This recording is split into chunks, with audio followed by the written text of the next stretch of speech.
లక్ష్మి గారు ఏదైతుందో మొదలు ఆంధ్రప్రదేశ్లో ఉన్నప్పుడు మైన్స్గా ఉండి ఏదైతుందో ఎంత అరాచకం చేసిండ్రు, ఎన్ని వందల వేల కోట్లు ప్రభుత్వం ప్రజల సొమ్ము ఏదైతుందో ఎలా అన్యాక్రాంతమైందనేది కోర్టులలో రుజువైంది.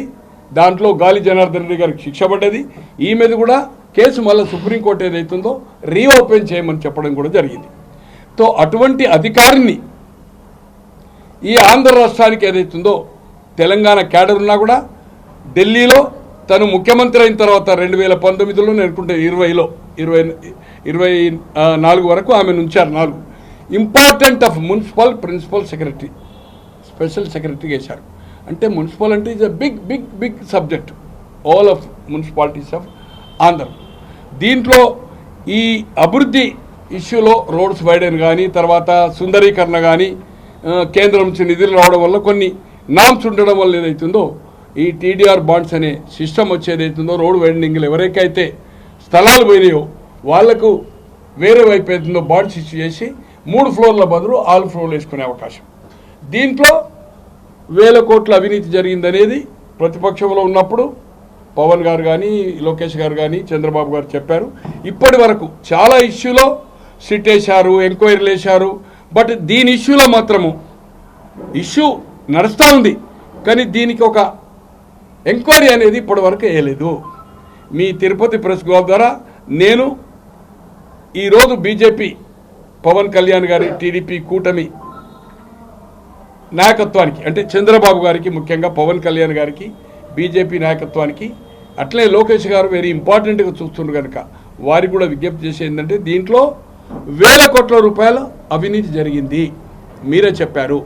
దాంట్లో ఎమ్మెల్యేగా ఉండి తిరుపతి దేవస్థానానికి ఏదైతుందో చైర్మన్గా ఉండి రాజారెడ్డి గారితో సన్నిహితంగా జైల్లో ఉండి ఎమర్జెన్సీలో రాజశేఖర రెడ్డి గారితో సాన్నిహిత్యంగా ఉండి జగన్మోహన్ రెడ్డి గారికి అడ్వైజులు ఇచ్చి వారి హయాంలో కూడా ఎమ్మెల్యే వారి బాబాయ్ అంటే వాళ్ళ రాజశేఖర రెడ్డి గారి తమ్ముని కూతుర్నే కొడుకు ఇచ్చారు వైస్ చైర్మన్కు.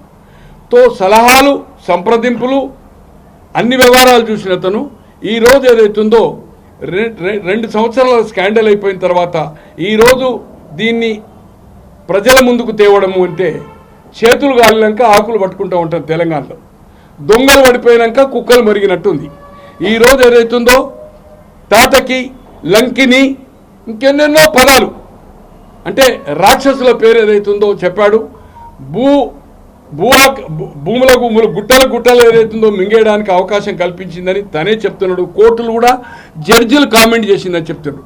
మరి అటువంటి అధికారిని ఇక్కడ జగన్మోహన్ రెడ్డి గారు ఇచ్చినప్పుడు నీకు అల్లుడు, నువ్వు సలహాదారునివి, ఆయన పార్టీ బయటకు వచ్చినప్పుడే మీరు మేమందరం నేను కూడా మీతో కలిసి ఉన్నాను, గంటలు కూర్చుండి సలహాలు ఇచ్చిన వానివి. మరి ఎందుకు నువ్వు ఈ ముఖ్యమంత్రి గారి దృష్టికి తీసుకెళ్ళి ఈయన చెప్పాలనుకున్నాడట. నిన్న ప్రెస్ కాన్ఫరెన్స్ చెప్తున్నాడు, మొన్న ఒక అధికారికి చెప్తే ఎందుకు అని చెప్పాడట. ఆ అధికారి ఎవరు? ఇప్పుడు జైల్లో ఉన్నాడు. అదే రోజుల తరబడి మంత్రులకి ఎమ్మెల్యేలకు ఇంటర్వ్యూ అంది.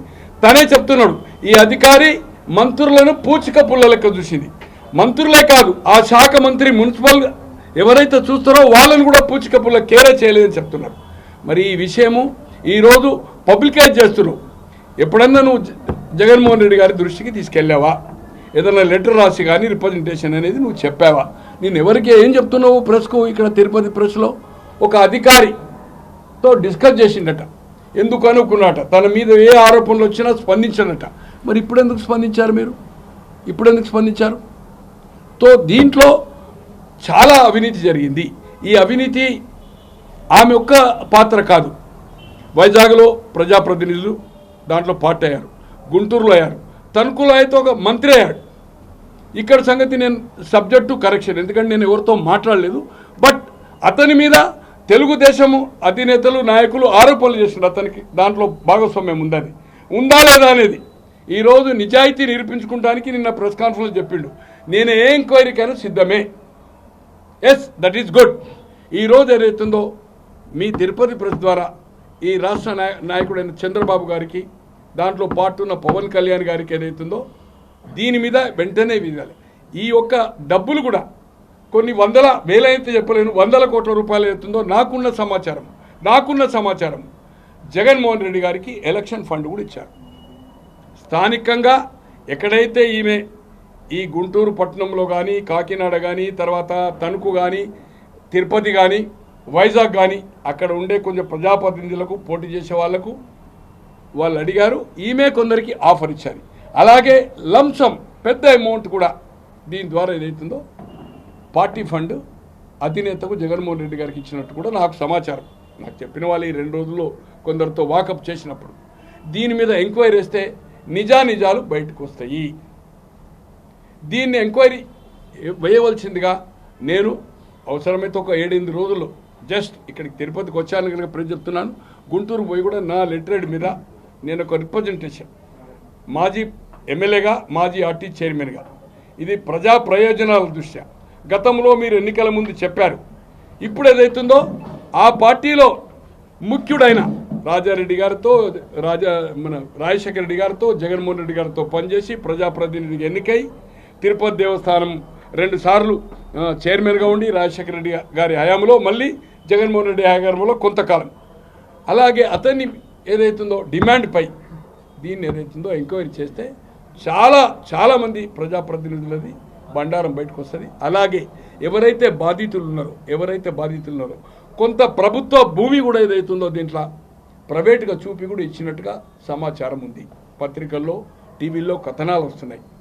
కొంత ఏదైతుందో లేకున్నా అంటే అవసరము వైడన్ అయితే ఎక్కడైతే రోడ్డు మనం లేకున్నా కూడా ఎక్కడో డిస్టెన్స్ కూడా దాన్ని కూడా ఏదైతుందో ఈ టీడీఆర్ పథకం కింద తీసుకొని ఏదైతుందో ఫ్యూచర్లో ఎప్పుడో చేస్తున్నమాట. ఈ ఫ్యూచర్లో కాదు, ఇంకా 20 ఏళ్ళకైనా కూడా ఆ వైపు మనము వైడన్ చేయము.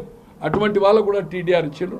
దాని మీద ఎంక్వైరీ చేస్తూ ఈ టీడీఆర్కి ఎవరైతే ఇష్యూ అయినరో వాళ్ళందరినీ కూడా ఏదైతుందో సీజ్ చేసి 1 by 1 ఏదైతుందో కౌన్సిలింగ్ చేసి ఎంక్వైరీ చేసి ప్రజాధనాన్ని దుర్వినియోగం కాకుండా ఆపవలసిందిగా నేను మీ తిరుపతి ప్రెస్ క్లబ్ ద్వారా చంద్రబాబు గారికి, పవన్ కళ్యాణ్ గారికి, అలాగే ముఖ్యంగా ఎక్కువ యాక్టివ్ ఉండి అన్ని ఇష్యూస్, అన్ని సబ్జెక్ట్స్ చూస్తున్నాడు కనుక లోకేష్ గారికి నేను మీ ద్వారా విజ్ఞప్తి చేస్తూ ఉన్నాను. అలాగే దీనికి ఏదైతుందో లక్ష్మి గారిది 1.5 లక్ష చీర కడుతుండే అని, మరి మీకు సన్నిహితం లేకుంటే మీకు ఎట్లా సమాచారము? 11 నెంబర్ ఆఫ్ విగ్స్ కూడా చెప్పారు మీరు. 11 విగ్గులు ఉన్నాయని, ఆ విగ్గులకు ఒక్కొక్క విగ్గుకు 50 లక్షల ఖరీదని. మరి మీకు ఎలా తెలిసింది? అంటే వారితో మీరు ఏదైతుందో ఇక్కడ పనిచేసినప్పుడు ఇక్కడ ప్రజాప్రతినిధిగా ఉండి ఏదన్నా రిప్రజెంట్ చేశా, కలిసే అవకాశం వచ్చిందా? వారింటికి మీరు రావడమా, మీ ఇంటికి వారు పోవడమా? మరి ఆ సాన్నిధ్యం ఎందుకు చెడింది అనేది కూడా మీరు ప్రజాముఖంగా మీ మిత్రునిగా భూమన కరుణాకర్ రెడ్డి గారు నాకు మంచి మిత్రుడు. అతన్ని నేను మిత్రుడుగా సవాల్ చేస్తూ ఉన్నాను. నాకు హక్కు అర్హత ఉంది. మొదలు నేను భారతీయ పౌరుని, తర్వాత మాజీ ఎమ్మెల్యేను, మాజీ ఆర్టీసీ చైర్మన్. ఇది ప్రజా ప్రయోజనాల దృష్ట్యా ఈరోజు మనం బయట పెట్టడం కాదు. ఇది మీకుండే ఇన్ఫర్మేషన్, మీకుండే శ్రీలక్ష్మి గారు ఎక్కడెక్కడ 1000 కోట్లు సంపాదించారని చెప్తున్నారు. ఇవ్వండి, మీరు ప్రభుత్వానికి సహకరించండి, మీరే రాయండి. ఇగో ఇక్కడిక్కడ తీసుకున్నారు, ఇక్కడిక్కడ అన్యాయం జరిగింది, ఇక్కడ ప్రభుత్వ భూములకు ఇచ్చిండ్రు, ఇది అక్కర లేకున్నా అది చేసిండ్రు, మేము ఎక్కడైతే వైడన్ కాడ కొన్ని రిప్రజెంట్ చేసినామో వాళ్ళ దగ్గర మేము చెప్పినా కూడా వాళ్ళ దగ్గర డబ్బులు 10%, 20%, 30% కలెక్ట్ చేసింది అనేది కూడా మీరు ప్రభుత్వానికి ఎంక్వైరీ వేయడం కాదు, ఇప్పుడే మీరు ఏదైతుందో సహకరించడానికి ఈ షుడ్ బి మున్సిపల్ అడ్మినిస్ట్రేషన్ ఎవరు చూస్తున్నారో వాళ్లకు మీకుండే సమాచారం అంతేది ప్రభుత్వానికి అందించవలసిందిగా మీ తిరుపతి ప్రెస్ ద్వారా భూమన కరుణాకర్ రెడ్డి గారికి రిక్వెస్ట్ చేస్తూ ఉన్నాను. చేతులు ఎత్తి దండం పెడుతున్నాను, మీరు ఇన్ఫర్మేషన్ ఇవ్వండి. ఇంత పెద్ద ఇష్యూను బ్లాక్ చేసింది మీరు. తెలియదా మీకు? ఆ అధికారి ఇక్కడికి వచ్చే ముందు, వచ్చిన తర్వాత మీరు చెప్పాలి కదా, చెప్పే ప్రయత్నం చేశారా? ఇది మనకు చెడ్డ పేరు వస్తుంది. ఆ అధికారికి ఏదైతుందో కోర్టు చివాట్లు పెట్టింది, జైలుకు పోయింది, ఆమెకు ధనదాహం తప్పితే ఏమి లేదు, ఎవరిని కేర్ చేయదు. నేను కూడా కలిశాను, ఆర్టీ చైర్మన్కి ఒక జెన్యున్ ఇష్యూకి పోయి కలిశాను సెక్రటరియట్లో. బట్ కేరేపిన్ ½ అన్ అవర్ కూర్చున్నాను, ½ అన్ అవర్ తర్వాత చూసి నేను రిప్రజెంట్ చేస్తూ ఉంటే పెన్ పెట్టి రాసుకుంటున్నాను. తో నేను ఇమీడియట్గా లేచి వచ్చాను, జెన్యున్ ఇష్యూ ఆ కాగితం ఆడబేరేసి వచ్చాను. తో ఇది కరుణాకర్ రెడ్డి గారు ఫోర్ ఫ్రంట్కి వచ్చి ఎక్కడో నేను అనుకుంటున్న ఈరోజు బయట పెట్టిందంటే ఎక్కడో తేడా వచ్చింది. ప్రజలకి ఇది అనుమానం ఉంది, దాన్ని నివృత్తి చేయడానికి ఎంక్వైరీ వేస్తే కాదు, ఎంక్వైరీ వేయకముందు కూడా ఏమేమి మీ దగ్గర సమాచారం ఉందో 100,000 కోట్లు కొల్లగొట్టిందని చెప్తున్నారు. కోర్టుల్లో జడ్జెస్ కామెంట్ చేసి చెప్తున్నారు. వై నాట్ ఆఫ్ మీరు కవి హృదయము పుస్తకాలు రాస్తారు. కమాన్, మీ దగ్గర ఉన్న ఇన్ఫర్మేషన్ గవర్నమెంట్కి పాస్ ఆన్ చేయండి, సహకరించండి. తిరుపతిలో ఎవరెవరి దగ్గర టీడీఆర్ ఇచ్చిన దాంట్లో ఏదైతుందో ఎవరి దగ్గర డబ్బులు ఇచ్చింది అనేది కూడా మీ ఫాలోవర్స్ కానీ, మీ సహచరులు కానీ, మీ మిత్రులు కానీ, మీ బంధువులు కానీ, మీకు సహాయ సహకారాలు అందించిన వాళ్ళు ఈ 30 సంవత్సరాలకి రాజకీయాల్లో అటువంటి వాళ్ళు కూడా డబ్బులు ఇచ్చారు. అది ఇన్ఫర్మేషన్ మీరు ఇవ్వండి తీసుకొని.